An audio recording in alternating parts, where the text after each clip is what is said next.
Hello students ये video मैंने ना आपके कुछ प्रोबेबिलिटी के डाउट्स थे आप लोगों के, उसको डिस्कस करने के लिए बनाया।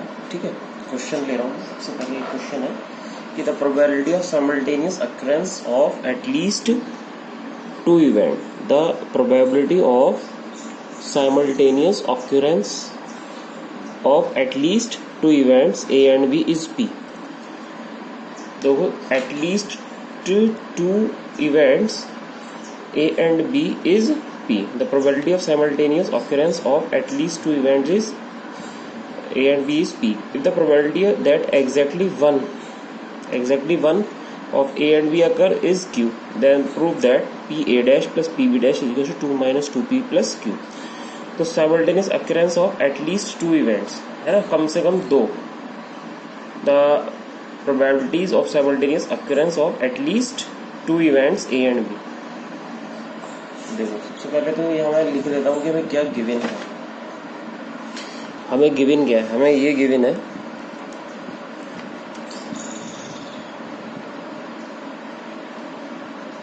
The probabilities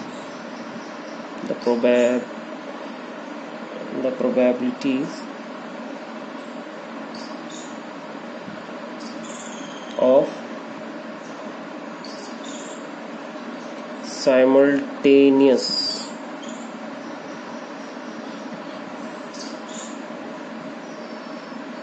occurrence of at least two events A and B is equals to P। ये गिवन है, ठीक है। और दूसरी बात हमें क्या गिवन है, द प्रोबेबिलिटी ऑफ एटलीस्ट के बाद exactly one of A and B। The probability that exactly one occurs in A and B is equals to, ये हमें क्या गिवन है, Q। और हमें ये प्रूव करना है कि P A dash plus P B dash is equals to 2 minus 2P plus Q। ठीक है भाई, चलो शुरू करते हैं। Simultaneous occurrence of at least two events. अब एटलीस्ट टू इवेंट के एक साथ होने की प्रोबेबिलिटी कम से कम दो के, है ना। एटलीस्ट टू का मतलब कम से कम दो के होने की। तो कम से कम दो का मतलब दो से कम तो नहीं हो सकती, है ना। ज्यादा से ज्यादा कितनी हो सकती है, दो हो सकती है, या दो से ज्यादा हो सकती है। The probability of simultaneous occurrence of at least two events, ये बोला उसने। तो दो से ज्यादा इवेंट तो है ही नहीं, दो ही इवेंट है इसमें। कितने इवेंट है, दो ही तो इवेंट है। अब इसको सबसे पहले हम ऐसे लिख देते हैं कि भाई दोनों के एक साथ होने की जो प्रोबेबिलिटी है, यानी कि पी ए इंटरसेक्शन बी, वो है पी। और एग्जैक्टली वन के होने का मतलब हुआ हो कि या तो ए होगा, बी नहीं होगा, ठीक है, या फिर यहाँ का मतलब है यूनियन, ए नहीं होगा बी होगा। एग्जैक्टली वन का मतलब ये हुआ। इसकी प्रोबेबिलिटी में क्यू गिवन है। अब हमें ये प्रूफ करना है, ठीक है।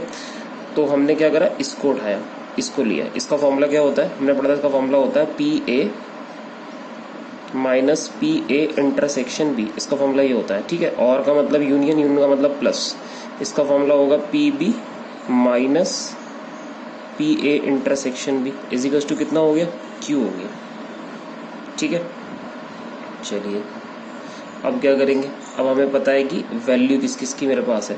इन दोनों की वैल्यू मेरे पास है, पी इंटरसेक्शन बी की वैल्यू पी है, तो ये हो जाएगा P A minus P plus P B minus Q is equals to, sorry, P A B is equals to Q. मुझे यहाँ से मिल गया बेटा P A plus P B is equals to 2P plus Q। 2p plus Q मिल गया ना, 2p plus Q मिल गया। अब लेकिन हमें तो पी ए डैश चाहिए, पी बी डैश चाहिए, तो ये बात आपको ध्यान रखनी होगी कि पी ए डैश का मतलब होता है 1 माइनस पी ए, और पी बी डैश का मतलब होता है 1 माइनस पी बी, है ना, ये बात होती है। तो अब ये कैसे लाएं भाई, 1 माइनस पी ए और 1 माइनस पी बी कैसे लाएं? तो यहाँ से खुद चेक कर लो पी ए की वैल्यू क्या होगी। पी ए की वैल्यू निकालूं तो क्या आएगी, यहाँ से पी ए को मैं लिख सकता हूँ 1 माइनस पी ए डैश, और पी बी को लिख सकता हूँ 1 minus P B dash is equals to इधर कितना चल रहा है 2p प्लस क्यू। ठीक है, तो ये कितना हुआ 1 और 1 2 हो गया, तो 2 minus P A dash plus P B dash is equals to 2p plus Q हो गया, 2p प्लस क्यू हो गया, है ना। अब हमें क्या करना है, हमें तो P A plus P B dash की वैल्यू फाइंड करनी है ना, तो इसकी वैल्यू निकाल लेंगे। ये मैंने थोड़ा सा मिस्टेक कर दी है यहाँ पर बेटा, ये हमें प्रूफ ये करना है 2 माइनस 2p माइनस क्यू है, 2 माइनस 2p माइनस क्यू, ये प्रूफ करना। ठीक है, तो अब इसको लाने के लिए क्या करेंगे, ये इधर आ जाएगा प्लस का हो जाएगा, और ये पूरा मैटर इधर आ जाएगा, ये माइनस का हो जाएगा। तो 2 minus 2p plus Q is equals to P A dash plus P B dash. तो हमारा आंसर कितना आ गया, हमारा आंसर आ गया P A dash plus P B dash is equals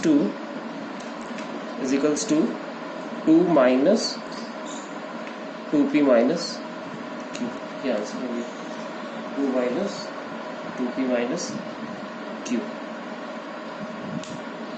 ठीक है भाई, इस तरीके से सॉल्व करना था इस क्वेश्चन को।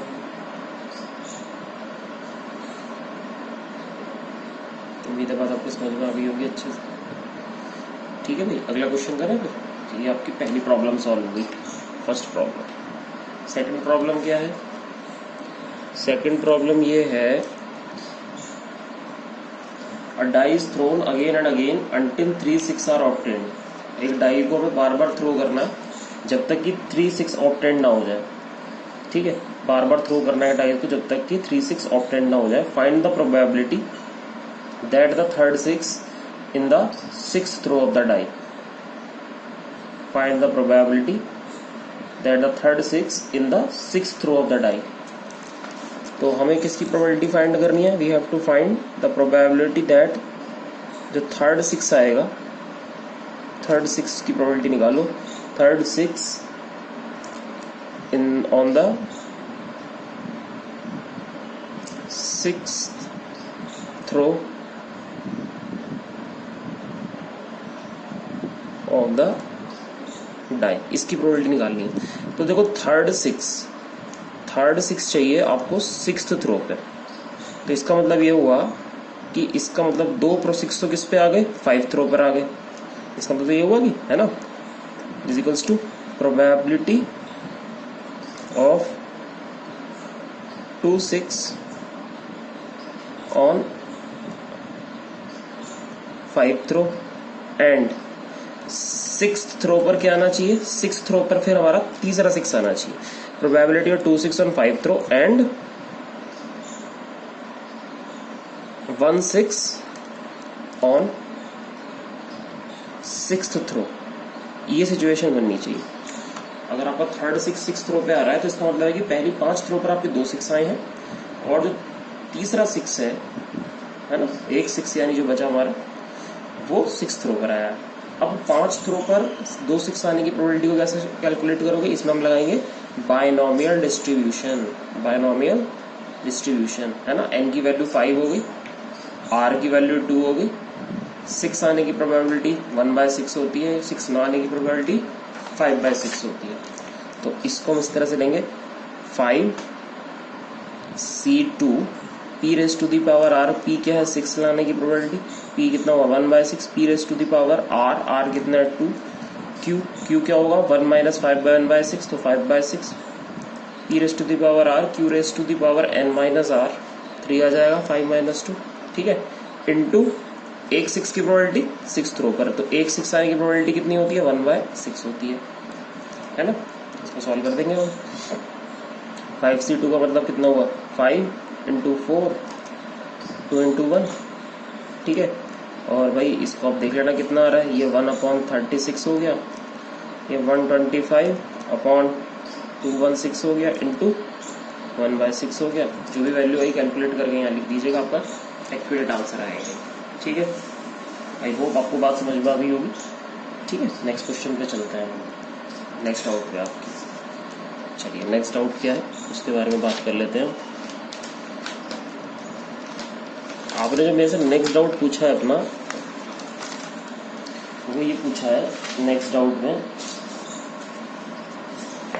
क्या पूछा है आपने मेरे से कि two dice are tossed, find whether the following two events A and B are independent. हमें बताना है कि दोनों इवेंट इंडिपेंडेंट है या नहीं है, ठीक है। जबकि ए इवेंट जो है वो ये है x, y such that x + y = 11। B दिया हुआ है x, y such that x ≠ = 5, ठीक है। x, y किस डिनोट करता है, x, y डिनोट करता है हमारा सैंपल पॉइंट को, डिनोट्स द सैंपल पॉइंट, ये हमारे सैंपल पॉइंट को डिनोट करता है, ठीक है भाई। 2 डाइस हम थ्रो कर रहे हैं, चलो शुरू करते हैं। तो हमें बताना है दोनों इवेंट ए और बी इंडिपेंडेंट है या नहीं है। तो हमने जो है 2 डाइस थ्रो कर रखे हैं, पेयर है यानी कि हमारे पास डाइस में। इसमें हमें लेना है वो इवेंट को जिनका जो सम है वो 11 है, यानी कि इस तरह से 5 6 6 5 11 का तो यही सम बैठेगा 5 6 6 5, ठीक है भाई। 5 6 और 6 5, और तो 11 किसी तरीके से नहीं बैठ सकता, 2 ही तरीके हैं 11 आने के। अच्छा भाई बी में देखते हैं, बी में क्या हो सकता है। बी में कहा है कि x की वैल्यू 5 नहीं होनी चाहिए, बाकी कुछ भी हो, यानी कि यहाँ पर 5 को छोड़कर सारे नंबर रख लो और y की जगह 1 से लेकर 6 तक सारे नंबर रख लो, मतलब हमें 5 x पे 5 नहीं रखना है। यानी कि हमारे नंबर को जिस तरह से बनेंगे 1 1 1 2 1 3 1 4 1 5 1 6, ऐसी फिर एक बार 2 रख लेंगे, 2 1 2 2 2 3 2 4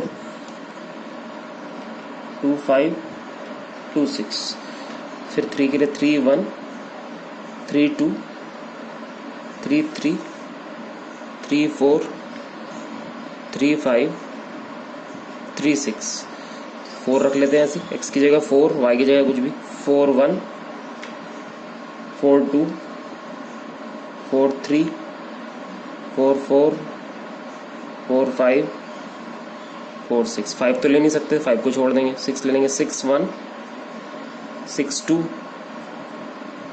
6 3 6 4 6 5 6 6, ठीक है भाई। अब देखो दोनों इवेंटों में कुछ कॉमन इवेंट आ रही है क्या। कॉमन इवेंट क्या है, ए इंटरसेक्शन बी 6 5 है जैसे इसमें, तो देखो 6 5 यहाँ पर भी है, ये 2 इवेंट कॉमन है, बाकी कुछ कॉमन नहीं है। तो एक इवेंट हमें कॉमन मिल रही है 6 5। अब इनको प्रोबेबिलिटी में चेंज कर लेते हैं। ए की प्रोबेबिलिटी कितनी होगी 2/36, बी की प्रोबेबिलिटी कितनी होगी भाई, कितनी इवेंट है काउंट करो, 1 2 3 4 5 6 7 8 9 10 11 12 13 14 15 16 17 18 19 20 21 22 23 24 25 26 27 28 29 30, 30 इवेंट होगी, 30 इवेंट होगी। ये 30/36 हो गया है ना, 30/36।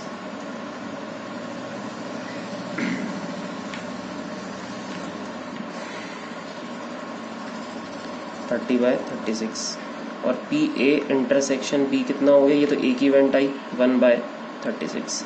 अब सबसे पहले आपको क्या करना है, आपको चेक करना है P A into P B कितना आ रहा है। तो ये आ रहा है 2/36 इंटू 30/36, ठीक है।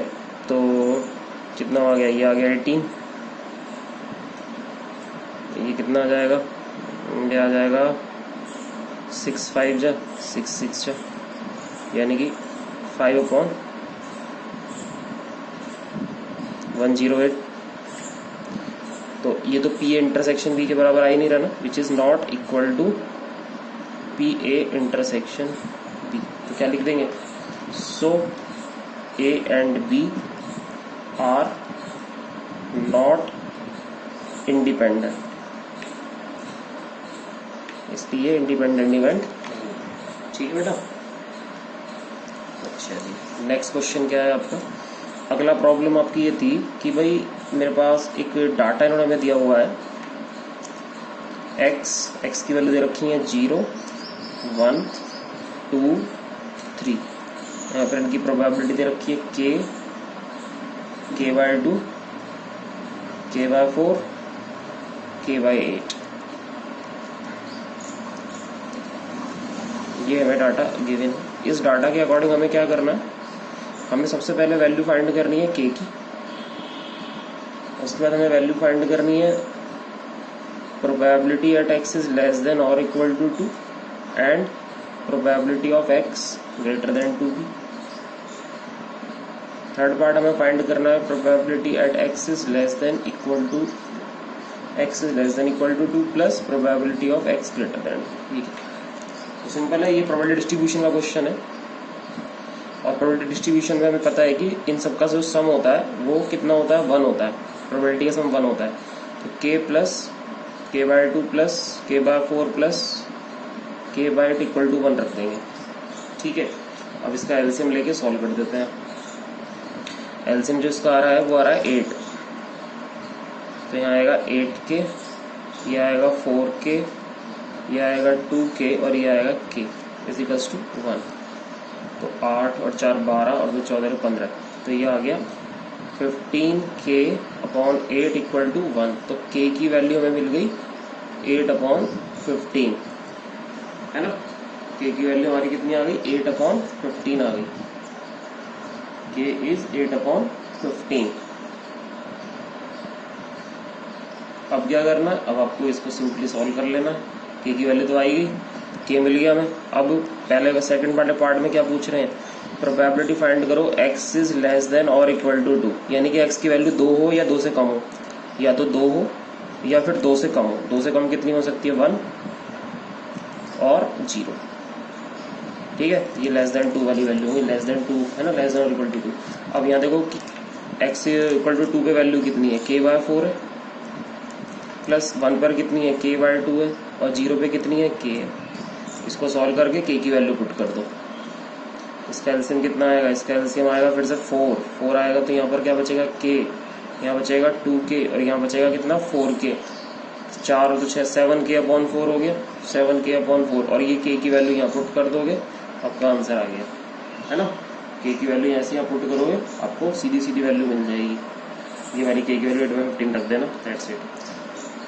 ठीक है, दूसरे वाले पार्ट में वो हमसे क्या पूछ रहे हैं, दूसरे वाले पार्ट में वो हमसे पूछ रहे हैं, क्या पूछ रहे हैं दूसरे पार्ट में, कि आपको वैल्यू फाइंड करनी है, we have to find probability at x greater than 2 पे क्या प्रोबेबिलिटी है। तो देखो 2 से बड़ी वैल्यू कौन सी है, केवल 3 है। तो इसका मतलब हुआ you have to find only x equal to 3। तो x इक्वल टू 3 का मतलब कितना है, प्रोबेबिलिटी k/8 है, k/8। k की वैल्यू पुट कर दो, k की वैल्यू कितनी है, 8/15। 8/15 दोनों कैंसिल हो गए, 1/15 आ गया। थर्ड पार्ट क्या कहता है, थर्ड पार्ट कहता है कि जो आपने आंसर निकाला है less than equal to 2 plus x is greater than और इक्वल टू 2, दोनों का टोटल कर दो। तो इसका आंसर हमने कितना निकाला था, 7k/4 निकाला इसका आंसर, और इसका आंसर हमारा कितना आया था, k/8 आया था। ठीक है, दोनों का एलसीएम ले लेते हैं। एलसीएम कितना आएगा, 8 आएगा, 4 2 जा 8, कितना आ गया 14k, और ये कितना आ गया, k आ गया, कितना हुआ 15/8k। अब k की वैल्यू हमें पता है कितनी है, k की वैल्यू 8/15। आंसर कितना आ गया, 1 आ गया इसका आंसर, दैट्स इट। ये करना था इस क्वेश्चन।